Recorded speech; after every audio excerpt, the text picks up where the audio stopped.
नमस्कार मंडळी. आमच्या गावात एक असे शेतकरी आहे ते आत्ताच्या काळात सुद्धा बैलाने शेती करतात. त्यांच्याकडे देशी गाय बैल भरपूर आहेत.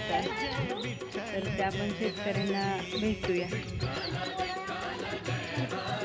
हे बघा ते शेतकरी. दादा किती वर्ष झालं बैलाने शेती करताय? शेती पहिल्यापासून चालू आहे की आमची वडिलापासून शेती आमची बैलानेच आहे. आता ट्रॅक्टरचा जमाना आलाय तरी सुद्धा बैलानं शेती हो, करताय. आपल्याला ट्रॅक्टरचं परवडत बी नाही आणि आवड बी नाही ट्रॅक्टरनं. बैलानं आपली आवड आहे आम्हाला.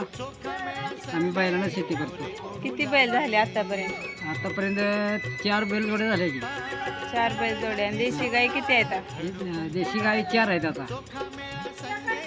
मग देशी गाय पण सांभाळता का? हो, आपलं पहिल्यापासूनच तो नाद आहे खिल्लार जनावरांचा.